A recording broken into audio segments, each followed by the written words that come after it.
Alors dans cette nouvelle vidéo, on va enfin commencer à coder. Donc si vous n'avez pas vu les vidéos précédentes, évidemment vous devez d'abord les voir puisque on a vu comment installer Android Studio, comment le configurer, comment créer un nouveau projet et on a même commencé à faire l'interface. Alors je vous rappelle rapidement le but de cette application.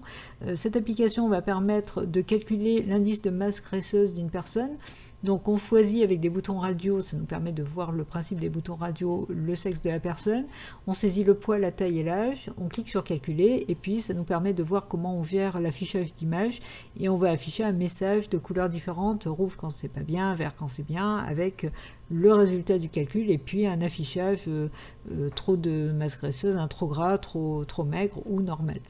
Voilà, donc maintenant on démarre vraiment l'application. Évidemment, il faut que vous ayez des connaissances déjà en programmation. Donc si on veut faire de la programmation objet et c'est Android, c'est du Java. Donc je vous renvoie vers le cours de programmation objet qui est dans la playlist complète que vous trouverez sur le site, ainsi que le TPO Java que j'ai mis aussi en ligne dans le cas évidemment où si vous n'avez pas des connaissances dans ce domaine.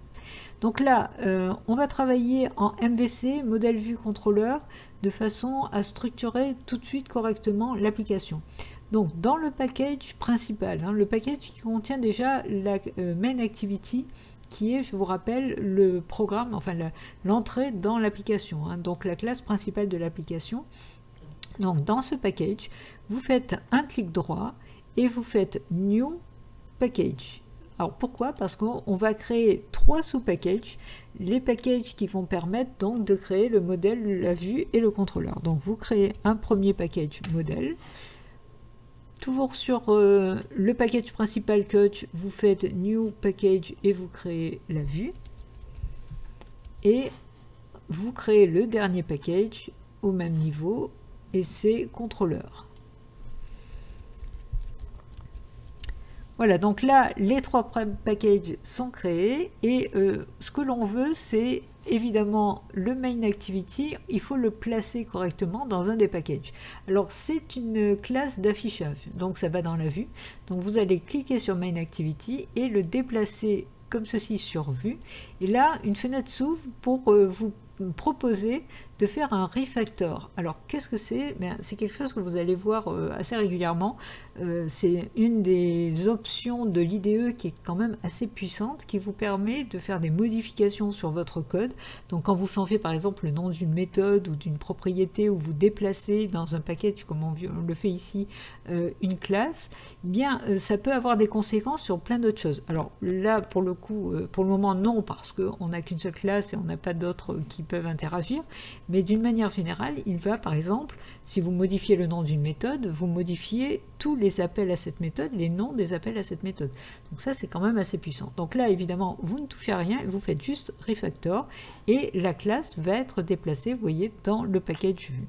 Une fois que vous avez fait ça, ce qui nous intéresse maintenant, c'est de créer, on va commencer par la vue.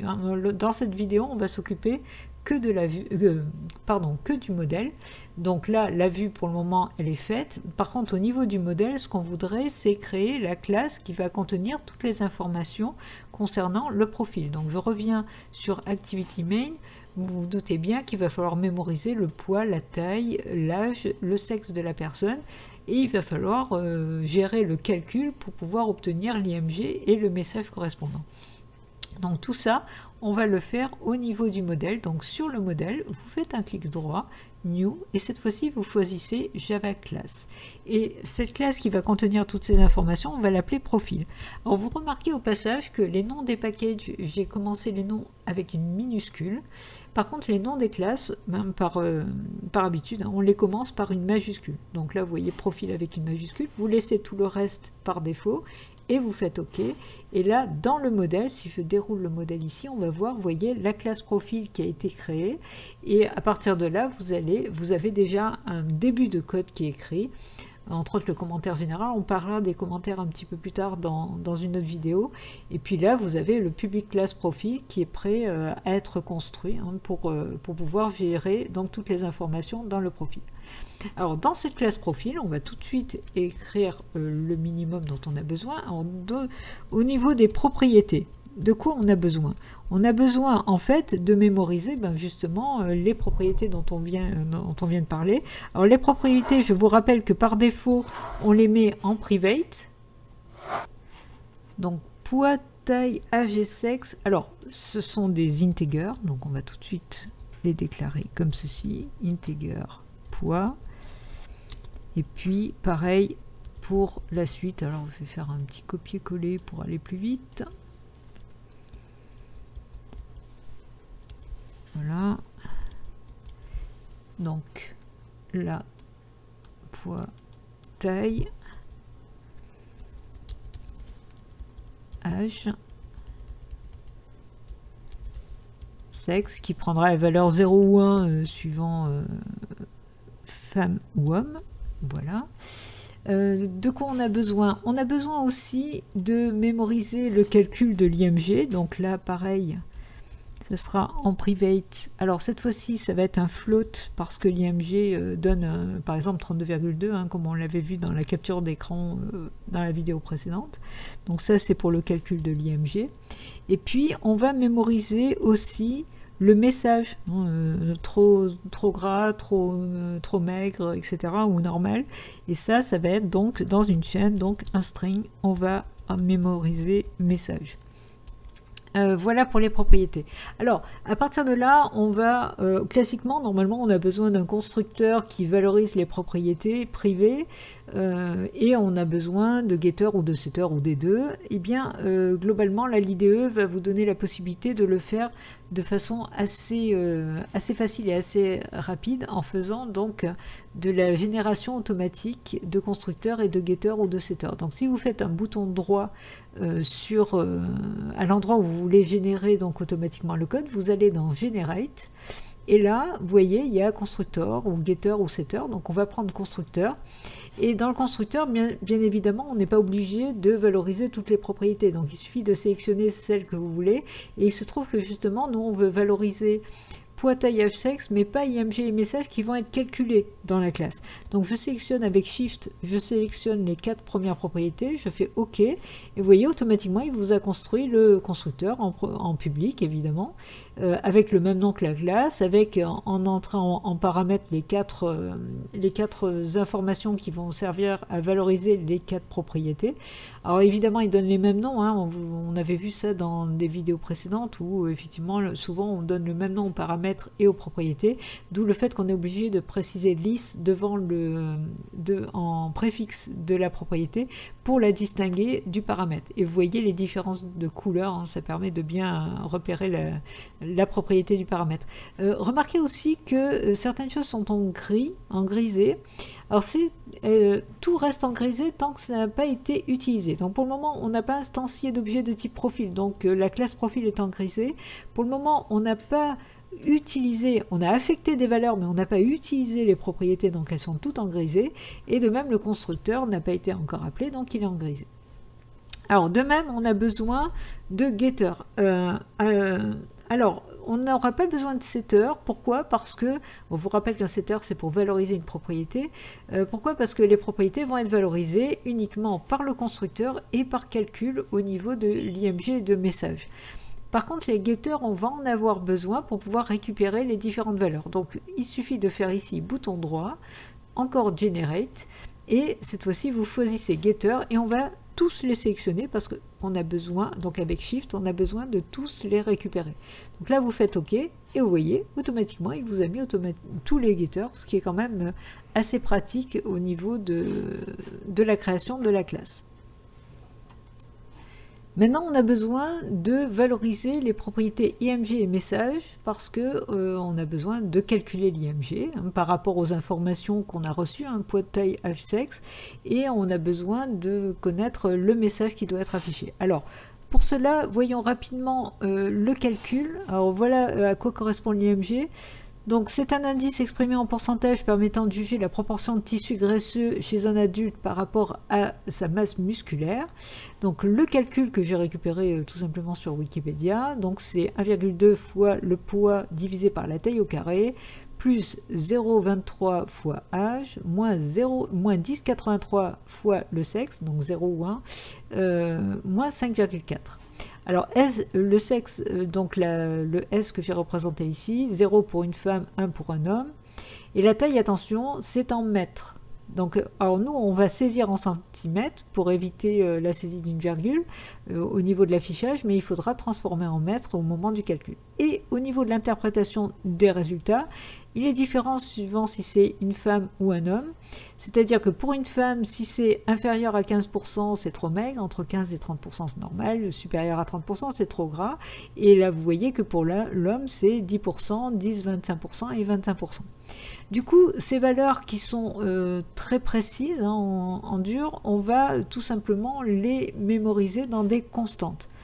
Donc, dès le début du code, de la classe, je vais enregistrer des constantes et pour lesquelles il va y avoir donc des constantes de classe qui vont garder en mémoire donc ces différentes valeurs. Alors, je fais directement, pour éviter de les écrire, un copier-coller. Voilà, les 4 constantes qu'on vient de voir, le minimum pour une femme, le maximum pour une femme, donc 15-30, le minimum pour un homme, le maximum pour un homme. Alors, elles sont déclarées en statique. Statique, ça veut dire que ce sont des propriétés qui sont à portée de classe. C'est-à-dire qu'elles ont les mêmes valeurs, quels que soient les objets de type profil qu'on va créer. Elles sont déclarées en finale. Pourquoi? Parce que tout simplement, on ne peut pas les modifier, et voilà pourquoi ce sont des constantes, et voilà pourquoi on les initialise dès le début. Donc, on a nos constantes, et maintenant, on va pouvoir écrire les fameuses... Enfin, déjà, la méthode de calcul de l'IMG, puisqu'on a vu la formule du calcul. Donc, je vais tout de suite... Alors, on verra les commentaires plus tard, parce que j'aimerais vous montrer comment marchent un petit peu les commentaires sous Android Studio. C'est quand même assez pratique. Donc, je vais déclarer en private, parce que je ne vais pas appeler de l'extérieur cette méthode, puisque c'est le getter, le getIMG qui va permettre de récupérer l'IMG.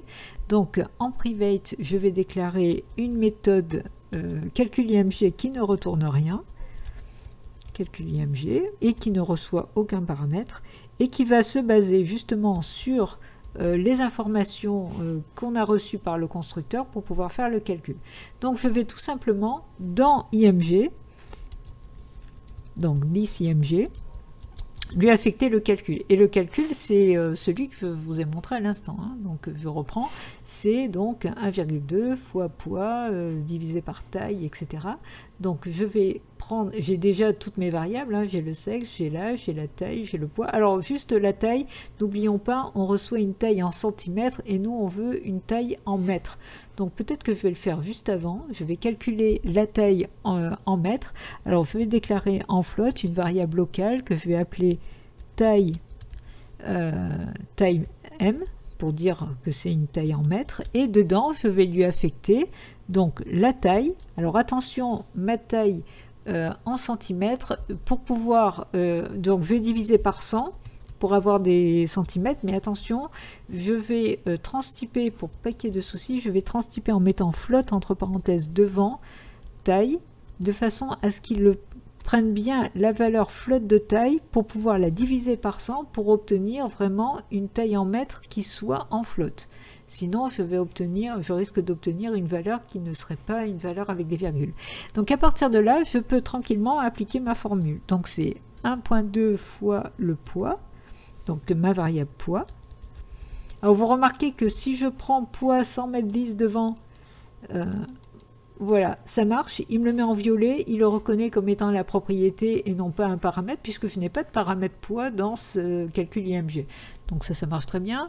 Ensuite, je divise par taille M au carré. Alors, je pourrais utiliser la classe math, mais je peux aussi tout simplement utiliser taille M fois taille M, ça va aller plus vite. Voilà. Une fois que c'est au carré, donc tout ça, j'additionne. Alors bon, je mets des parenthèses pour bien reprendre la formule, mais à la limite c'est pas utile dans ce cas-là. Donc tout ça, je l'additionne alors non, j'ai fait une bêtise, non c'est bon. Tout ça, je l'additionne en fait à 0,23 fois h. Donc le calcul suivant, c'est 0,23 fois la propriété h. Et ensuite, j'enlève 10,83, 10,83 multiplié par le sexe. Voilà. Et à la fin, j'enlève 5.4. Ok. Alors, tout ça, attention. Alors, il n'est pas content. Qu'est-ce qu'il nous dit? On se met dessus. Voilà, il me dit que tout ce calcul me donne un double. Le for, c'est un double. Et le required, donc ce qui est attendu, c'est un float. Donc, ben, je fais quoi? Dans tout l'ensemble, je vais le transtyper en float. Donc, je prends tout ça. Je mets tout dans une parenthèse. Et juste devant, j'ajoute le transtypage float. Et là, vous voyez, il est content. Alors, on vérifie rapidement qu'on a la bonne formule. Donc là, on a bien 1,2 fois poids divisé par taille au carré. Donc ça, c'est bon. Ensuite, on a plus 0,23 fois âge, moins 10,83 fois sexe et moins 5,4. Donc tout va bien. Donc là, maintenant, notre calcul est fait. Qu'est-ce qu'il nous reste à faire? Il nous reste la méthode qui va permettre de calculer le message. Donc, vous voyez, au fur et à mesure, hein, on a des informations qui sont valorisées, donc qui contiennent, qui deviennent violettes, alors que message, ça ne l'est pas encore, ça va bientôt l'être.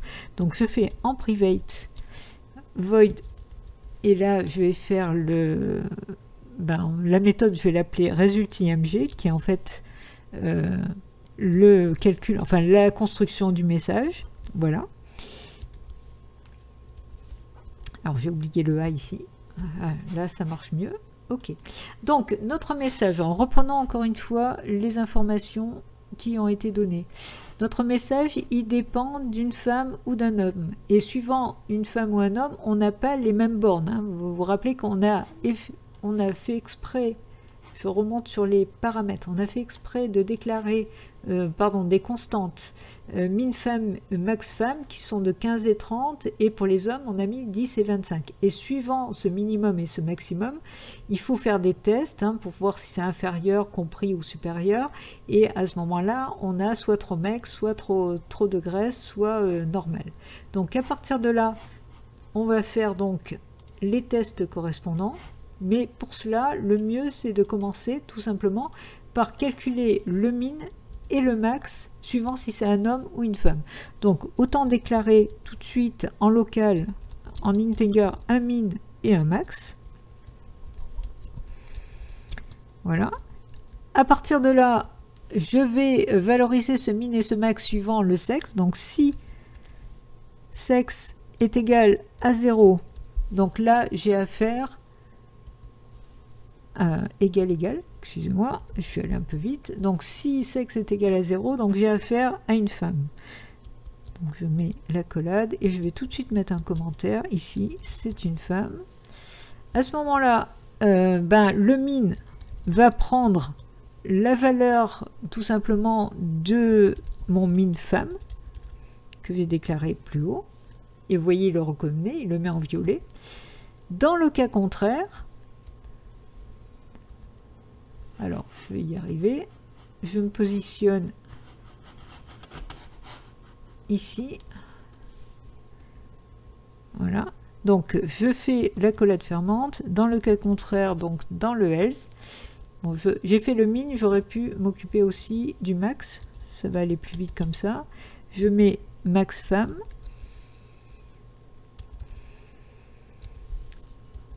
Et dans le cas où j'ai affaire à un homme, donc accolade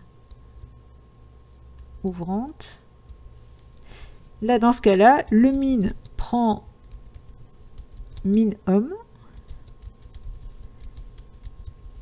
et le max prend max homme. Donc ça va me réduire le nombre de tests que j'aurai à faire par la suite. Une fois que j'ai déterminé le min et le max, je vais pouvoir calculer, enfin trouver le bon message. Donc message correspondant.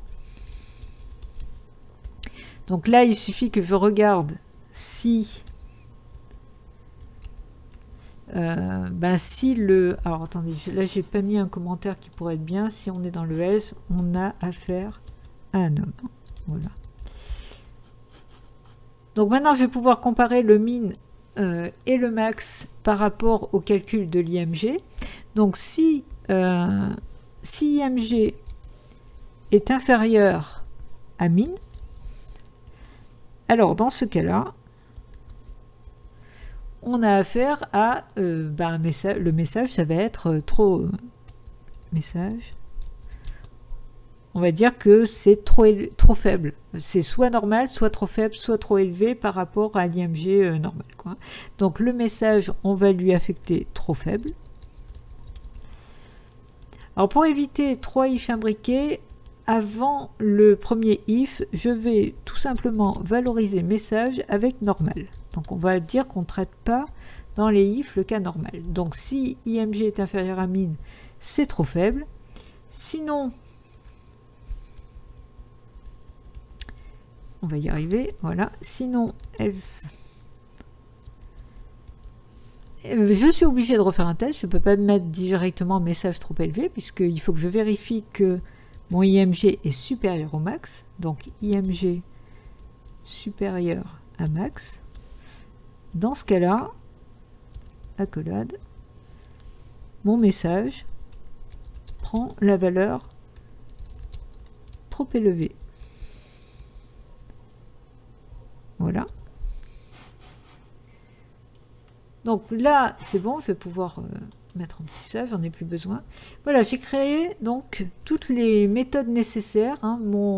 Ma classe profil est entièrement créée avec mes getters, mon constructeur et les fameuses deux méthodes calcul IMG et résultat IMG pour pouvoir obtenir les informations nécessaires. Alors, avant d'arrêter cette vidéo, on va quand même prolonger pour vous montrer la notion de test unitaire, puisque là on a fini le modèle, mais c'est une bonne occasion, ces deux méthodes, de voir un petit peu comment fonctionnent les tests unitaires sous Android Studio. Donc là, vous allez aller dans le menu Navigate, et vous allez aller dans Test, donc je vais chercher Test, et si vous cliquez sur Test, vous voyez qu'il y a Create New Test, donc vous cliquez dessus.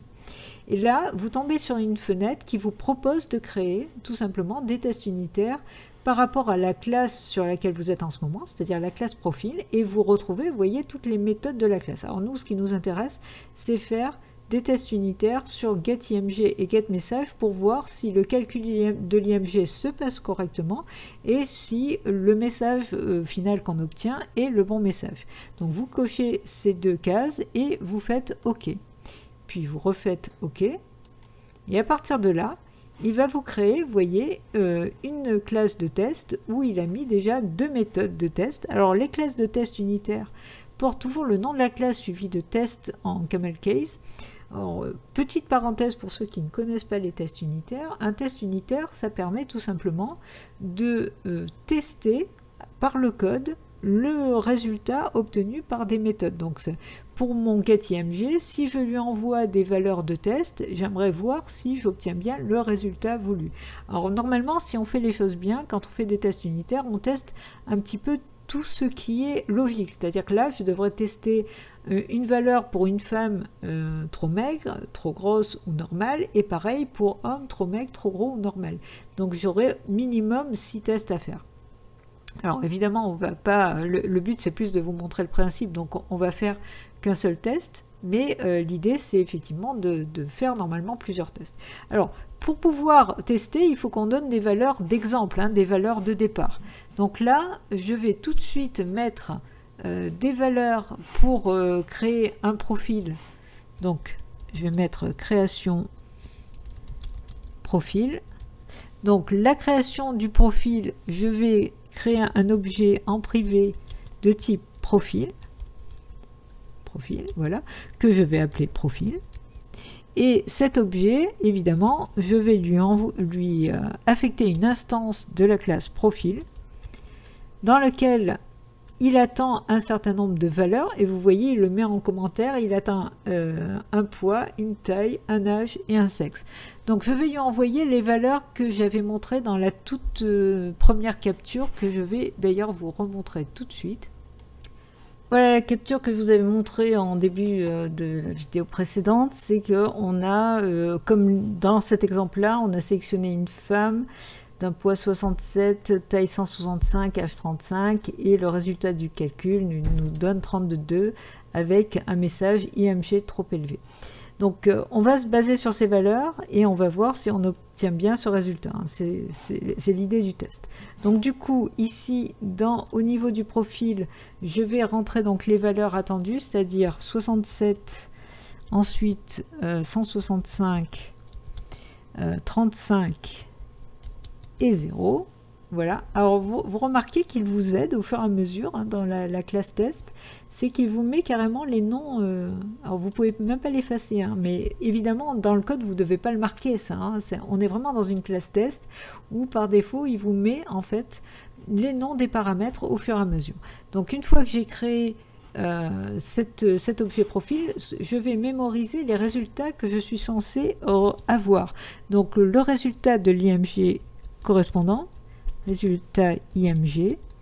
Alors qu'est-ce que j'attends comme résultat? Alors je vais le déclarer en private, c'est un float et donc je vais l'appeler IMG tout simplement. Et au niveau du IMG, alors je vais faire exprès de faire une erreur, c'est-à-dire que je vais mettre, au lieu de 32,2, je vais mettre 32,4. L'idée c'est de voir quand le test échoue évidemment.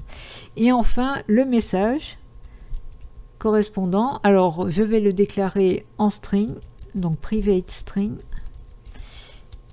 message, et normalement ce qu'on attend, et ça c'est vraiment le message, c'est trop élevé par rapport à la propriété message de la classe profil. Donc à partir de là, on va remplir ces deux méthodes de test, le getIMG et le getMessage, et pour pouvoir les remplir, on va tout simplement leur affecter, on va utiliser le assertEqual qui permet en fait de comparer entre le retour réel de cette méthode et la variable par exemple message qu'on a initialisée à trop élevé. Donc on va utiliser assertEquals. Et assertEquals, il y en a toute une, vous voyez, toute une collection d'assertEquals. Il y a différents paramètres qu'on peut mettre dans le assertEquals. Et donc là, je vais comparer message que j'ai initialisé juste au-dessus, dans lequel j'ai mis trop élevé, et le message, je vais le comparer avec l'appel de la méthode getMessage sur l'objet profil. Donc getMessage, voilà, sur l'objet profil. Donc qu'est-ce que va faire l'assertEqual? Il va comparer ma propriété message trop élevé et il va voir si c'est égal à profil getMessage. Si c'est égal, le test réussit, ça veut dire que tout se passe bien. Par contre, si c'est différent, à ce moment-là, il va me mettre une erreur de test, il va me dire que le test a échoué, et ça veut dire que ma méthode getMessage, enfin en tout cas la méthode que j'ai créée pour pouvoir initialiser le message n'est pas correct. Alors de même dans getIMG, je vais faire un assertEquals aussi, voilà, dans lequel je vais comparer IMG à l'objet, l'appel par rapport à l'objet profil, l'appel de la méthode getIMG. Et là, je peux ajouter un paramètre, je peux dire à quelle précision je veux. Je veux que ce soit comparé à 0.1 près.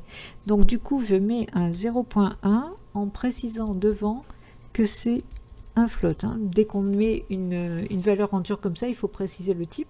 Donc là, pourquoi il n'a pas reconnu profil? Ah oui, c'est parce que j'ai mis un point au lieu de mettre une virgule après IMG. Voilà. Donc là, il va comparer IMG au getIMG de profil et il va le comparer à 0.1 près. D'accord?